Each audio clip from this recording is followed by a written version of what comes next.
திருப்பரங்குன்றம் விவகாரத்தில் 2 நீதிபதிகள் கொண்ட மதுரை உயர்நீதிமன்ற அமர்வு இதில் இன்றைக்கு ஒரு தீர்ப்பை வழங்கியிருக்கிறது. ஜி.ஆர். சாமிநாதன் ஏற்ற சொன்ன இடத்திலேயே ஏற்ற வேண்டும் அப்படிங்கிறதா அந்த தீர்ப்புடைய அடிப்படை. சங்கிகளுக்கு பிரச்சனைக்குரிய ஏரியா என்னவென்றால், இந்த வருடத்துக்கு இதுக்கு மேல ஒன்றும் பண்ண முடியாது, அடுத்த கார்த்திகைக்கு ஏத்த வேண்டும் அப்படிங்கிறது ஒன்று.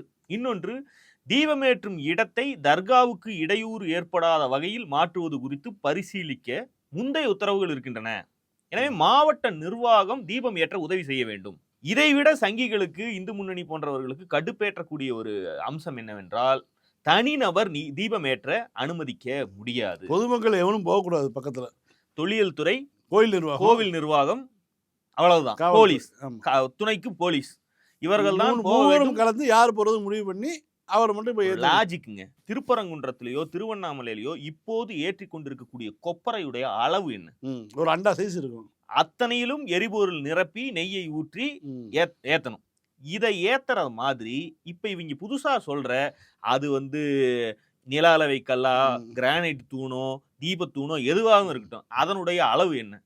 15 சூடத்தை போட்டா நிறைஞ்சு போற அளவு முடிஞ்சு போகுது. இந்த சைஸ்ல இருக்கிறதுல வேற என்ன செய்ய முடியும்?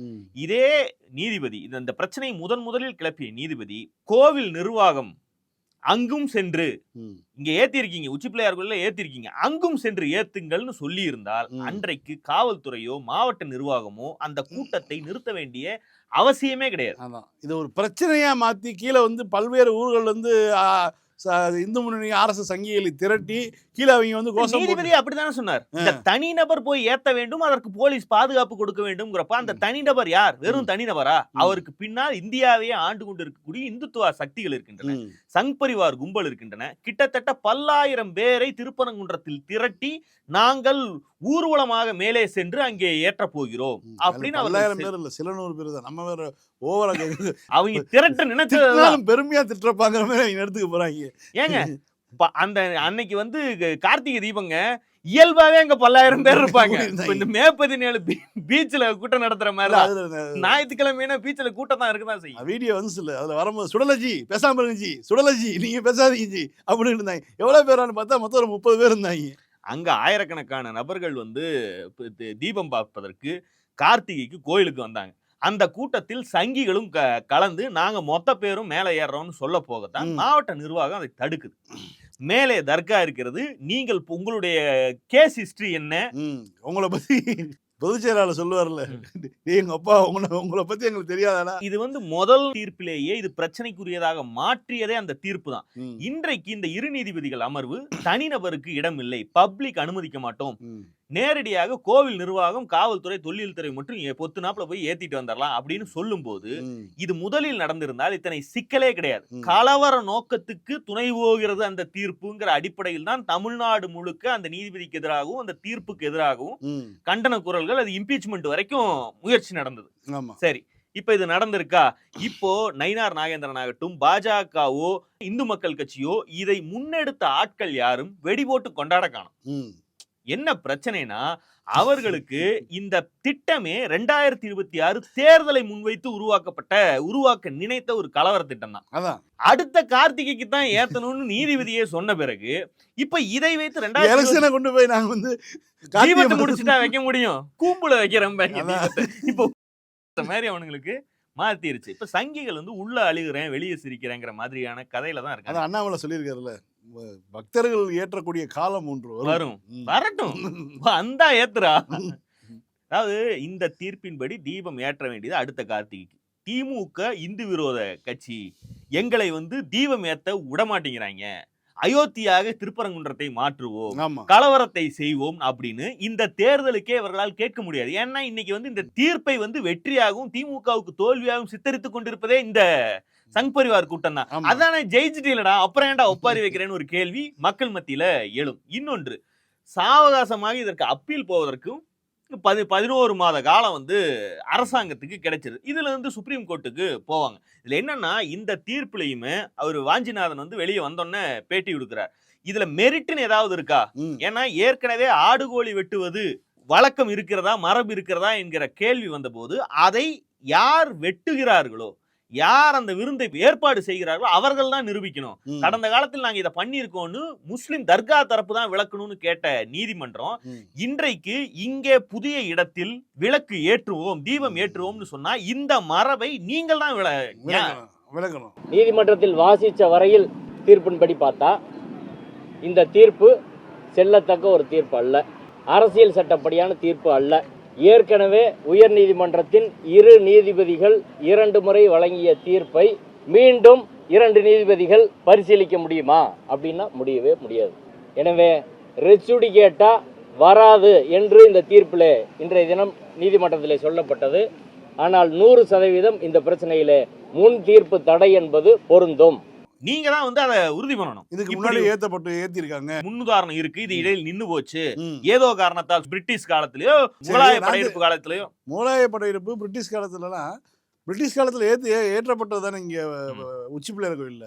ஏன் பிரிட்டிஷ்காரன் அங்க ஏத்தக்கூடாதுன்னு சொன்னேன். அப்படி அங்க ஏத்திட்டு இருந்தாங்களா? அது சர்வே கழுகுனால தான் ஏத்தாம இருந்தாங்க. பிரிட்டிஷ்காரன் நினைச்சிருந்தா உச்சி பிள்ளையார் கோயிலே ஏத்தக்கூடாதா சொல்லியிருந்தானா இவங்க ஏத்திருப்பாங்களா? சோ அடுத்த வருடம் ஏற்றுவதாக இருந்தால் கூட இந்த ராம ரவிக்குமாரோ இதையெல்லாம் முன்னெடுத்த ஆட்கள் எந்த சங்கியும் மலை மீது சூடம் ஏற்றுகிறேன், தீபம் ஏற்றுகிறேன்னு கால் வைக்க முடியாது. இந்த தீர்ப்பு வந்து உறுதி செய்திருக்கிறது. இடைப்பட்ட ஓராண்டு காலம் இருக்கிறது. அதில் வந்து மேற்படியார் மேடையாக ஏறுவார், எல்லாம் பகவான் பாத்துக்குவார் அப்படின்னு சொல்லுவார். அதையெல்லாம் நம்ம ரசிக்கலாமே ஒழிய இந்த தீர்ப்பு இந்த அளவுல தான் நிற்க போகிறது. பாஜகவால் அதிகபட்சம் என்ன கேட்க முடியும்? இந்த திமுகவுக்கா ஓட்டு மானமுள்ள ஒரு வீர இந்து கூட திமுகவுக்கு வாக்களிக்க மாட்டான்னு சொல்லுவாங்க. தேர்தல் முடிஞ்சதுக்கு பிறகு தமிழ்நாட்டில் மானமுள்ள வீர இந்துக்கள் யாருக்கு வாக்களித்தார்கள் அவங்களே கணக்கு தெரிஞ்சு. தீர்ப்பு கொடுத்தது நீதிமன்றம். முதல்ல வந்து சிஆர்பிஎஸ் அனுப்பி விட்டு நான் போலீஸோடு அனுப்புகிறேன், ஏற்ற விட்றேன்னு. அவனை நீ எவ்வளோ மிலிட்ரியை கூட கூட்டு வா, ஏற்ற முடியாதுன்ட்டாங்க. அது ஒரு நடந்துச்சு. அதுக்கப்புறம் வந்து 2 நீதிபதிகள் பெஞ்ச் வந்து இன்றைக்கி வந்து திருப்பி கொடுத்துட்டாங்க, ஏற்றணும், அங்கே தான் ஏற்றணும்னு சொல்லி. ஆனால் வந்து அதில் வந்து வித்தியாசமான முறையில் இவர் உருட்டின அளவுக்கு பப்பரப்பான உருட்டாமல் வேறு மாதிரி உருட்டி ஒரு தீர்ப்பு வந்திருக்கு. இப்போ வந்து இதை வந்து அரசு மீது எப்படி குற்றம் சொல்ல முடியும்? அரசு மேலே சொல்லி திமுக தடுத்துருச்சுன்னு சொல்லி எப்படி இது பண்ண முடியும்? அப்பீல் போனதில் ஒரு தீர்ப்பு வந்துருக்குது. திமுக அப்பீல் போவோம்னு சொல்லியிருக்காங்க. அது எப்போ போவாங்கன்னு தெரியாது. போறப்ப தானே இருக்கு. சுப்ரீம் கோர்ட்டிலும் இந்த மெரிட்டை தான் பேசுவாங்க. இப்படி ஒன்று கேட்கிறார்கள் என்றால் உண்மையிலேயே அங்கு அந்த தூண் வந்து தீபத்தூண் தானா? தீபத்தூண்கிறத யார் நிரூபிக்கணும்? தீபத்தூண்கிற டேர்மே வந்து ஒரு நீதிபதி உருவாக்குனது தானே. ஆமா, அதுக்கு முன்னாடி அதுக்குள்ளெல்லாம் இவங்க போகவே இல்லை.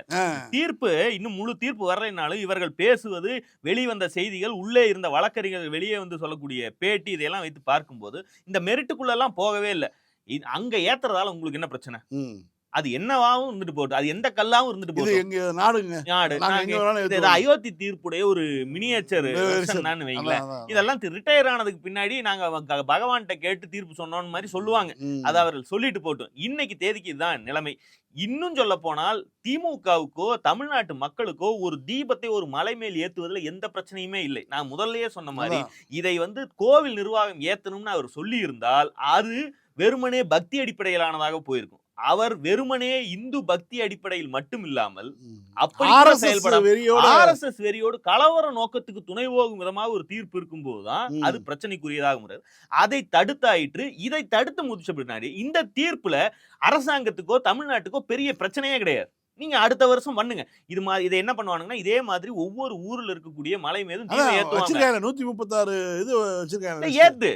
ஏத்தணும்னு சொல்லு, நாங்க விட மாட்டோம். நீ கோர்ட்ல போய் வாங்கிட்டு இதே மாதிரி ஒரே ஒரு குருக்களை அனுப்பி ஏத்திட்டீங்கன்னா யாருக்கு எந்த தொல்லை இல்லை. நீ கூட்டமா போறது மட்டும்தான் இங்க அந்த பருப்பு வேகாது.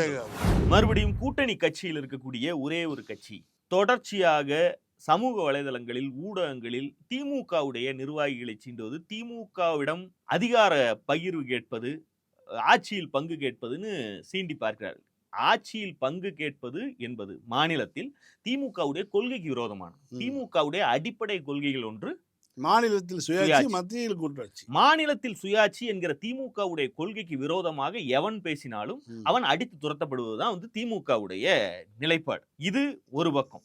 இதை ஏன் திரும்ப திரும்ப செய்கிறார்கள் அப்படின்னா திமுகவுடனான கூட்டணியை வந்து உடைக்கணும், திமுகவுடன் நம்முடைய கட்சி கூட்டணியில் இருப்பது பிடிக்கவில்லை என்று இவர்கள் கருதுவார்களேனால் அந்த கருத்தை அவர்களுடைய கட்சி தலைமையே கூந்தலாக கூட தொடர்ந்து மதிப்பதில்லை. நீங்க போய் முதல்ல சொல்லுவாங்கல்ல, நம்ம திமுக கூட்டணியில் இருக்க வேணாம், ஆசை அந்த பக்கம் தான் இருக்கு, அங்க போவோம் அப்படின்னு நீங்க சொன்னா அதை ஏற்றுக்கொண்டு சரி வா போவோம்னு அந்த தலைமை சொல்ல மாட்டேங்குது. மூடிட்டு உட்கார வச்சது. அதற்கு பிறகு இவர்கள் என்ன செய்கிறார்கள் என்றால், நம்ம கட்சி தலைமை தான் நம்மளை மதிக்க மாட்டேங்குது, நமக்கு என்ன இந்த கூட்டணி உடையணும், இந்த கூட்டணி நம்ம சொல்லி நம்ம கட்சி பிரிஞ்சு வந்தா என்ன, திமுகவே செருப்பு கொண்டு அடிச்சு விரட்டி விட்டா என்ன, அப்போ திமுக செருப்பை கழட்டி நம்மை அடித்து துரத்துவதற்கு என்னென்ன செய்வோம் சொல்லிட்டு காலை பிடித்து இழுப்பது, சுரண்டி கூப்பிடுவது, சீண்டி விளையாடுவது, இந்த வேலைகளை எல்லாம் சில குறிப்பிட்ட நபர்கள் செய்கிறார். இந்த கட்சியுடைய மாநில தலைவரும் அதை வெளிப்படையாகவே இந்த ஏதாவது தேவை இருந்தது என்றால் அதை வந்து பேச வேண்டிய இடத்தில் பேச வேண்டுமே தவிர ஊடகங்களில் பேசுகிறார்கள் என்றால் அவர்களுடைய உள்நோக்கம் வேறு. அவருடைய கருத்தை அவர்கள் வைத்திருக்கிறார்கள். அவர் எங்களுடைய நாடாளுமன்ற விப், அவர் நாடாளுமன்ற உறுப்பினர், சீனியர் நாடாளுமன்ற உறுப்பினர், அவருடைய கருத்தை சொல்லியிருக்கிறார். என்னை பொறுத்தவரை தமிழ்நாடு காங்கிரஸ் கமிட்டியுடைய தலைமை தெளிவாக இருக்கிறது. நான் திருப்பி சொல்கிறேன், இந்தியா கூட்டணி என்பது வலிமையான கூட்டணி, ரொம்ப வலிமையாக இருக்குது. இதை அசைத்து பார்ப்பதற்கு முயற்சிகள் நடந்து கொண்டு அசைக்க முடியாது.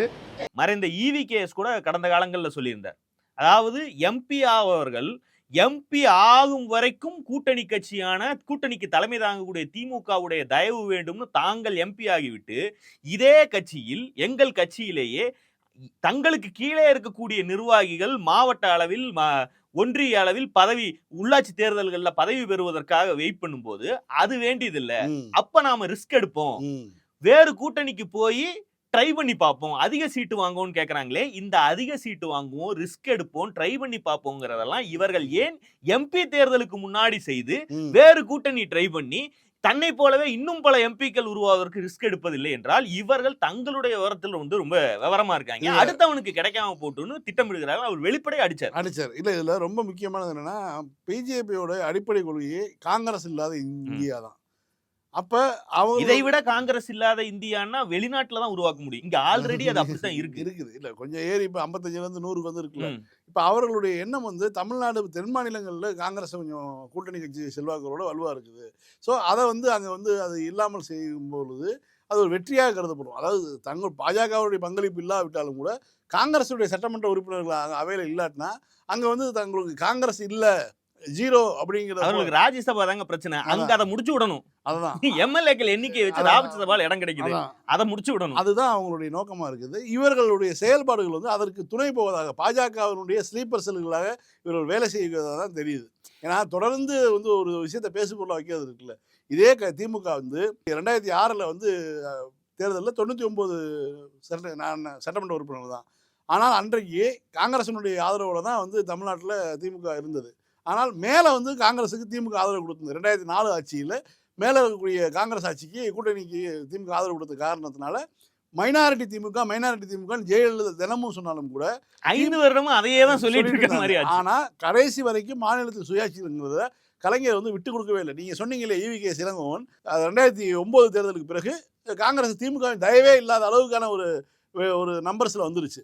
அதற்கு பிறகு அவர் EVKS இளங்கோவன் உட்பட எல்லாருமே கூட்டணி ஆட்சி பற்றி திமுக தரணும், காங்கிரஸுக்கு பங்கு கொடுக்கணும். 2001ஆம் ஆண்டு தேர்தலுக்கு 11ஆம் ஆண்டு தேர்தலையும் அதிக சீட்டுகளை ஒதுக்கணும்னு சொல்லி 63 சீட்டுகள் வரைக்கும் வாங்கினாங்க. 2009லேருந்து 11 வரைக்கும் 2 ஆண்டு காலம் கிட்டத்தட்ட கலைஞரை கிரில் பண்ணாங்க. எல்லாமே நடந்துச்சு ஒரு காலத்தில். ஆனால் எதற்குமே அவ்வளோ 99 சீட்டுகளை வைத்துக்கொண்டு கலைஞர் கடைசி வரைக்கும் அதை தர முடியாதுன்னு சொல்லிட்டார். எங்களுடைய அடிப்படை கொள்கை மாநிலத்தில் சுயாட்சி. அப்படி அதை நாங்கள் உடைச்சிட்டோம்னா மாநில சுயாட்சி கேட்கக்கூடிய எங்களுடைய கோட்பாடே உடைஞ்சு போயிடும் அப்படிங்கிறது சரியா இருந்தார். இப்படி ஒரு வரலாற்று பின்னணி இருக்குது. உண்மையில் இப்படியான வாதங்களை எங்களுக்கு அது வேணும் இது வேணும் நாங்கள் அங்கே போயிடுவோம் இங்கே போயிடுவோம்னு சொல்லக்கூடிய வாதங்களை அப்படி செய்யக்கூடிய கட்சிகளை டீல் செய்ய வேண்டிய நேரம் என்பது இடப்பங்கீட்டு பேச்சுவார்த்தையின் போது, தேர்தலை நெருங்க விட்டு இடப்பங்கீட்டு பேச்சுவார்த்தையின் போது நீங்கள் நீங்கள் விதைத்த வினைக்கெல்லாம் கேள்வியை கேட்பது, அதற்குரிய பதில்களை சொல்ல வேண்டிய இடம் 4 செவற்றுக்குள்ள அன்னைக்கு அதை கலைஞர் மகன் பார்த்துக் கொள்வார். இங்க மீடியாவில் சோசியல் மீடியாவில் இருப்பவர்கள் இப்படி சீண்டி விளையாடுபவர்கள் கூப்பிடுபவர்களுடைய உள்நோக்கத்தை புரிந்து கொள்ளணும். அவங்களால முடியல, தங்கள் கட்சியுடைய தலைமையை தங்களுடைய கருத்துக்கு பணிய வைக்க முடியவில்லை. எனவே நாமளா பிரிஞ்சா நம்ம சொல்லி பிரியாததை அவர்களே அடித்து துரத்துவதற்கு வழியை பார்ப்போம் என்று திமுகவை சீண்டி விளையாடுவார். இன்னும் தேர்தலுக்கு 3 மாதம் இருக்கு. தமிழ்நாட்டில் இருக்கக்கூடிய காங்கிரஸ், இந்தியாவினுடைய காங்கிரசின் மூத்த தலைவர் சிதம்பரம், அவர் தொடர்ந்து திமுக ஆதரவா 3 பேட்டி கொடுத்துட்டாரு. தொடர்ந்து சமூக வலைதளத்தில் எழுத ஆரம்பிச்சிட்டாரு. இப்போ இவங்க ஒரு தரப்பு இந்த சில்லுண்டி தரப்பு பேசிகிட்டு இருந்தாலும் இந்தியாவில் இன்னைக்கு மன்மோகன் சிங்க்கு அடுத்து ஒரு சிறந்த ஒரு பொருளாதார நிபுணராக இருக்கக்கூடிய மேதையாக இருக்கக்கூடிய ஒரு சிதம்பரம் அவர் வந்து தொடர்ந்து தமிழ்நாடு சரியான பாதையில் போகிறது, தமிழ்நாடு வளர்ச்சி பாதையில் போகுது. அந்த கட்சிக்குள்ளேயே இவர்கள் அத்தனை பேருக்கும் தனிப்பட்ட காரணங்கள் வெவ்வேறு காரணங்கள் இருக்கு. இன்றைக்கு இப்படி பேசுபவர் நாளைக்கு வேறு மாதிரியும் நேற்று வேறு மாதிரியும் பேசியிருப்பார். இப்ப பேசக்கூடிய ஆட்களுக்கும் உள்ளூர்ல அவர் சொந்த ஊரை விட்டுட்டு வேறு மாவட்டத்துல வந்து அவருக்கு சீட்டு கொடுக்குறாங்க. இதே மாதிரி தொடர்ந்து கொண்டு இருந்தால் நமக்கு பிரச்சனை ஆகும்னு அவரு உள்ளுக்குள்ள கட்டாயப்படுறார். இன்னும் 2 பேர் அவர் கூட இருக்கவர்களுக்கு எம்பி தேர்தல் சீட்டே கொடுப்பதில்லை. சீட்டே கொடுக்காத இடத்தில் நாம எதுக்கு இருக்கணும், அதுக்கு அத்துட்டாவது போலான்னு ஆட்டையை கலைப்போம்னு அவங்க வேற பிளான் பண்ணிட்டு இருக்காங்க. ஆனால் உண்மையில் இப்படியான கட்சிகளை டீல் செய்ய வேண்டிய இடம் தேர்தல் இடப்பங்கீட்டு பேச்சுவார்த்தை. இப்படியான எச்சைத்தனமாக நடந்து கொள்ளக்கூடிய ஆட்களை டீல் செய்ய வேண்டிய இடம். இதே கூட்டணி அப்படியே தொடர வைத்து 2029 ஒரு தேர்தல் வரும் பாத்தீங்களா, அப்ப வரைக்கும் நினைவுல வச்சுக்கணும் இவங்க எல்லாம் என்னென்ன பண்ணிட்டு இருக்காங்க. ஆக அரசியலில் ஈகோவுக்கோ இவர்கள் சுண்டி விளையாட கூப்பிடார்கள்ங்கிற அந்த டிராப்லயோ போய் பலியாவதற்கு எந்த மதிப்பும். 89 சீட்டு திமுக வச்சிருந்தது 2016 தேர்தலில் வெற்றி பெற்று எடப்பாடி தலைமையிலான ஒரு அரசு அமைந்து அதுக்கு பிறகு அதிலிருந்து உள்ள ரிவோல்ட் உடஞ்சி வந்துட்டு இருக்கு. அப்படி இருக்கும்போது ஒருத்தர் வந்து ஒரு 30 எம்எல்ஏக்களை கூட்டு வர நீங்கள் ஆட்சி அமைக்கிறதுக்கான வாய்ப்பு வரும்னு சொல்லும்போது நான் வாய்ப்பை மறுக்கிறேன், எனக்கு தேவையில்லை, பொது தேர்தலை சந்தித்து நான் முதலமைச்சர் ஆகிக் கொள்கிறேன்னு சொன்னவர் தான் இன்றைக்கு சிஎம். இல்லாட்டினா இப்ப தனி மெஜாரிட்டியில் இருக்கும் போதே இந்த சித்து விளையாட்டுகளை காட்டுகிறார்கள் என்றால் இவர்களை நம்பி ஒரு ஆட்சியத்தை இவங்க என்னென்ன பண்ணுவாங்கன்னு தெரியாதா? ரெண்டாவது ரிவெஞ்ச் என்பது கசக்கி விட்டு கால் மேல் கால் போட்டு உட்கார வேண்டிய இடத்துக்கு வரணும். அது வரைக்கும் நம்ம இவங்களை பேசவே, ஏன்னா இவங்களால கதற மட்டும்தான் முடியும். கொடுக்கிற இடத்தில் திமுக தான் இருக்குது. இவர்கள் கேட்டு பெற வேண்டிய இடத்தில் இருப்பதால் தான் சவடால் விட்டு பாக்குறாங்க. இதுல எதுவுமே நின்னு போக போறதில்ல. இதை அத்து விடுறதுனா கூட தேர்தலை நெருங்க விட்டு கலட்டி விட்டு ஜெயலலிதா வைகோவுக்கு செய்தது போல் செய்வது ஒன்றும் பெரிய விஷயம் கிடையாது. அதை கூட அப்பதான் செய்யணுமே தவிர இவர்களுக்காக இவர்கள் செய்யக்கூடிய விளையாட்டுகளுக்கு சோசியல் மீடியாவிலையும் பலியாக கூடாது. இவர்களை கண்டுகொள்ளாமல் விடுவதை, ஏன்னா அதன் கட்சி தலைமையா அவனை கண்டுக்க மாட்டேங்குது, நாம என்னத்துக்கு மதிக்கணும்னு ஒரு கேள்வி இருக்குல்ல. பராசக்தி ட்ரெய்லர், ஜனநாயகன் ட்ரெய்லர் 2 நாட்கள் யூடியூபில் வந்த வியூக்களை வர தாண்டி விட்டது, ஒரே நாளில் தாண்டி விட்டதுன்னு நேற்றைக்கு ஒரு செய்தி. இதுதான் உச்சகட்ட புண்படுத்தலா இருக்கும். எனக்கு தெரிஞ்சு இப்ப நம்ம பேச போகிற செய்தியெல்லாம் விட அந்த கட்சியினருக்கு மனதை புண்படுத்தக்கூடிய விஷயம் இதுவா தான் இருக்குமே தவிர, ஆனா முக்கியமான அரசியல் விவகாரங்கள் 2-3 நடந்திருக்கு. இதெல்லாம் அவங்களுக்கு எந்த அளவுக்கு போய் சேர்ந்திருக்குன்னு எனக்கு தெரியல. அவங்க உள்வாங்கிக்கவே மாட்டாங்க. மைடியர் மார்த்தாண்டதுல நெருங்கல் ரவி குத்திக்கிட்டு இருப்பார்ல, அது மாதிரி ஒருத்தர் குத்திக்கிட்டு இருப்பாரு நேரம். சிபிஐ 12ஆம் தேதி 9ஆம் தேதி படம் ரிலீஸுக்கு பிளான் பண்ணியிருக்காங்க. 10, 11 விட்டு 12ஆம் தேதி ரிசல்ட்டோட வா டெல்லிக்கு கலெக்ஷன் ரிப்போர்ட்டோட வா, வடைகளை அள்ளிக்கொண்டு வா அப்படின்னு ஓலை அனுப்பி இருக்கிறார்கள். என்னன்னா ஏற்கனவே சென்ற புஷி, லாட்ரி, நிர்மல்குமார் இந்த ட்ரையோ வந்து போனதப்போ கொஸ்டினர் ரெடி பண்ணி வச்சு அந்த கொஸ்டினில் இருக்கக்கூடியதெல்லாம் கேட்டு பதில் வாங்குவதற்கு கிட்டத்தட்ட 2 நாட்கள் ஆயிடுச்சு. தினமும் வந்த அன்றைக்கெல்லாம் வந்த செய்தி என்னன்னா 8 மணி நேரம் 10 மணி நேரம் ஒத்துழைப்பு கொடுத்ததாக சொன்னார்கள். விஜயை தனியாக கூப்பிட்டு எத்தனை மணி நேரம் ஒத்துழைப்பு கொடுக்க சொல்ல போகிறார்கள் என்பது நமக்கு தெரியவில்லை. ஆனா இவனுங்க செந்தில் பாலாஜியை கரூர் விவகாரத்துக்கு முன்னாள் அமைச்சர் செந்தில் பாலாஜியை சம்மன் பண்ணி கூப்பிடுகிறார்கள் ஃபேக் நியூஸ் போட்டு ஆர்கசம் அடைந்து கொண்டிருந்த தற்குறி கும்பல் இன்றைக்கு பட ரிலீஸுக்கு பஞ்சாயத்து ஆயிட்டு இருக்கும் போது தன்னுடைய தற்குறி தலைவனை டெல்லிக்கு வர சொல்லி இருக்கிறார்கள் அப்படிங்கிற செய்தி. அழுகிறதா? அந்த சென்சார் சர்டிபிகேட் கிடைக்கல. அவன் ஒருத்தன் சொல்றான் மாசா போய் என்ன ஒண்ணு கிடக்க ஒண்ணு பண்ணிக்குவோம், ஒழுங்கா சென்சார் சர்டிபிகேட் கொடுத்துரு திமுகவே அப்படின்னு. 2-3 செய்திகள். ஒன்று 9, 10 ஆகிய தேதிகளில் டித்வா புயல் அளவுக்கு இல்லைனாலும் தமிழ்நாடு முழுக்க அதி கனமழை பெய்யும். இன்னும் சொல்ல போனால் ஜஃப்னா பகுதியில் தான் உச்சத்துல பெய்யும் ஒரு செய்தி வருது. இதற்கு ஒரு வாட்டம் ஒப்பாரி வைக்கணும். 2வது சென்சார் சர்டிபிகேட் இப்போது வரைக்கும் இல்லை. இன்றைக்கு மதியம் உயர்நீதிமன்றத்துல மனு செய்திருந்தார்கள். ஏன்னா 2 நாள்ல படம் ரிலீஸ் வச்சிருக்கோம், அதனால உடனடியாக கொடுங்கன்னு போய் இந்த விஜயுடைய தரப்பு ஜனநாயகனுக்கு சென்சார் சர்டிபிகேட் கேட்க சென்சார் போர்டு வழக்கறிஞர்கள் இவங்க அவசரத்துக்காகலாம் நாங்கள் வேலை செய்ய முடியாது, நாங்கள் சட்டத்தின் அடிப்படையில் தான் வேலை செய்ய முடியும்னு அவங்க ஒன்று சொல்லியிருக்காங்க. எனக்கு உண்மையில அவர்கள் யூஏ கொடுப்பதாக பேச்சு. ஏன்னா பராசக்திக்கு யூஏ தான் கொடுத்துருக்காங்க. இவர் வந்து ஏதோ ஒரு ஆயுதத்தில் வில்லனை அடித்து விட்டு அந்த ரத்தத்தை நக்குனாப்படியே வேற வெளியே வர்றாரு. ரத்தத்தை காட்டினாலே மாலையா பைத்தியம் பண்ணலாம் நீ. இது அதை விட பெரும் வைத்தியம் இல்ல. பெரிய பைத்தியம். ரத்தத்தை நக்கிட்டு வர மாதிரி ட்ரெய்லர்லயே ஷாட் வச்சுட்டா அப்ப ரத்தத்தை காட்டுற மாதிரி இருந்தாலே உங்களுக்கு யூஏ கொடுத்துருவாங்கன்னு வைங்க. இந்த யூஏ வேணாம் கிளீன் யூ கொடுங்க அப்படின்னு ஏதோ கேட்டுட்டு இருக்காங்களா என்னன்னு தெரியல. கூடுதலா அவர்கள் சொல்லக்கூடிய செய்தி என்னன்னா மத உணர்வுகளை புண்படுத்தும் விதமான காட்சிகள் இருக்குன்னா அதை மியூட் பண்ணணும் அப்படின்னு கேட்டதாக இவர்கள் அதை மியூட் பண்ணி கொடுக்கலையா என்னன்னு தெரியல. அதனால் தாமதமாகிறதுங்கிறது தான் கேள்வி. நீதிபதி முன்பு இந்த பிரச்சனை போன போது பிடி ஆஷா நீதிபதி அவர் சொல்லியிருக்கார், ஒரு நாள் தள்ளி வைக்கலாமே, ஏதாவது குடிமூழ்கி போயிருமா, தை பிறந்தால் வழி பிறக்குமேன்னு பஞ்ச் எல்லாம் சொல்லியிருக்காங்க. 14ஆம் தேதி போக வேண்டியது, 15ஆம் தேதிக்குன்னு இல்ல 10ஆம் தேதிக்கு. தை வந்து 15 தானே. ஆமா, தை 15. இவங்க ஒரு நாள் தள்ளி வச்சா தான் என்ன அப்படிங்கிற ஒரு கேள்வி. ஒரு நாள் கலெக்ஷன் என்னன்னு அவங்க இப்ப கணக்கு போட்டுட்டு இருக்காங்க. இப்ப இந்த படம் ரிலீஸுக்கும் திமுகவை எப்படி கடிப்பது, இதுல வந்து இல்ல இதுல வழக்கு போட்டது என்னமோ எனக்கு அது ஒரு டவுட் இருக்கு. வேணும்னே இது ஒரு பேசு பொருளா வழக்கமாகவே விஜய் படங்களுக்கு யாரோ ஒருத்தர் கதை திருட்டு தொடர்பாக மொக்கையாக ஒரு வழக்கை போடுவது, பணம் நிலுவையில் இருக்குன்னு ஒரு வழக்கை போடுவது, இது மாதிரியான பிரச்சனை, சென்சார் போர்டை வைத்து ஏதாவது பிரச்சனை கிளப்புவது, இதெல்லாம் வந்து ஒரு ப்ரொமோஷன் டாக்டிஸாவே அவங்க தொடர்ச்சியா பண்ணிட்டு இருக்காங்க. இதுவும் அந்த மாதிரி ஏதாவது பண்றாங்களா, அல்லது இந்த படத்துடைய வியூஸ் சண்டையில் தோத்ததை எடுத்து இந்த படத்தோட போட்டி போட்டா ஏதாவது பிரச்சனை ஆகும்னு நீங்க நிறுத்துற மாதிரி நிறுத்துங்க, நாங்க தள்ளி ஒரு 4-5 நாள் கழிச்சு வந்துக்கிறோம்னு ஏதாவது பிளான் பண்றாங்களா, எதுவும் நமக்கு தெரியல. இது 2வது. சென்சார் சர்டிபிகேட்டை ஒன்றிய சென்சார் போர்டு கொடுக்காமல் மறுப்பதற்கும் அதற்கு கோர்ட்டிலேயே வைத்து இவங்க அவசரம் வேலை செய்ய முடியாதுன்னு அவர்கள் நக்கலடிப்பதற்கும் திமுகவை சுவைக்க முடியாதுன்னு அவங்க வாய்ப்புத்திட்டு இருக்காங்க. இது கூட பட பிரச்சனை.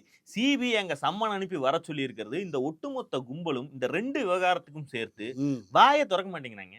இப்ப சொல்ல வேண்டியதான பிஎம் சார், மோதுறதுனா நான் வீட்டுல இருப்பேன் இல்ல இன்னொரு வீட்டுல இருப்பேன், வந்து மோதுங்க, என் படத்தை ஒண்ணும் பண்ணாதீங்கன்னு ஒரு பஞ்ச் பேசணும்ல. இவங்க வாயிலிருந்து பாஜக என்கிற சொல்லு டபுள் லாக் போட்டு வச்சிருக்காங்க. சிபிஐ வழக்கு ஒரு பக்கம், இன்னொரு பக்கம் இந்த படத்துடைய ரிலீஸ். இந்த சிவகார்த்தியை வேற 4 தடவை சொல்லி விட்டாரு. என்னன்னு, அவரோட லாஸ்ட் படங்க, அவரோட ஒரு சாரோட லாஸ்ட் படங்க, அதனால அதாவது செய்யறதுன்னு வந்துட்டா இப்படிதான் செய்யணும். ரொம்ப ஹம்பிளா சாரோட இதையெல்லாம் டீல் பண்ணி விஜய்க்கு நல்ல பழக்கம் இருக்கு. தலைவாக்கு வந்துச்சு, ஒன் லாஸ்ட் மண்டி, அதுவும் உண்மை இல்ல. படத்தை ஒன் லாஸ்ட் டான்ஸ்னாலும் அதுவும் உண்மை இல்ல. ஒன் லாஸ்ட் மண்டிங்கிறதும் எப்படியும் தொட்டு தொடரும். மே மாசம் நீ புது படம் அறிவிக்கதான் போற. அதனால அது ஒன்றும் புதுசு இல்ல. இங்கு போடுவதை மொத்தமாக 2 பிரச்சனைக்கும் ஒன்னா சேர்த்தி டெல்லியில் போய் ஒரு புது, இதெல்லாம் நமக்கு என்ன புதுசா அப்படிங்கிற மாதிரி லக்கி வேற எழுதியிருந்தாப்புல. கடைசி படம் எம்ஜிஆருக்கு கடைசி படம் மதுரை மீட்டர் சுந்தரபாண்டியன் ரெடி பண்ணிருக்காங்க. எக்கு தப்பா ஏதாவது ஆகி பிசிறு அடிச்சு ஃபெயிலியர் ஆயிருச்சுன்னா ஒன்னும் பிரச்சனையே இல்ல. எம்ஜிஆருக்கும் கடைசி படம் பிளாப்பு தான், நமக்கும் பிளாப்பு தான். வரிசையா ஒரு 4-5 பிளாப்பு போட்டு தான் ஒரு கேரியரின் உச்சத்தை விட்டுருக்காரு. அது மாதிரி நாமளும் விட்டுருவோம் அப்படின்னு ஒரு வடையை வந்து சும்மா விடக்கூடாது, அதை உதுத்து போட்டு வடகரி பண்ணி விற்பதற்கும் அவர்கள் தயாராக இருக்கிறார்கள். மீண்டும் சந்திப்போம். லைக் பண்ணுங்க, ஷேர் பண்ணுங்க, சப்ஸ்கிரைப் பண்ணுங்க, கமெண்ட் பண்ணுங்க. பாய். பாலிடிக்ஸ் பேசுறோம், பாலிடிக்ஸ்.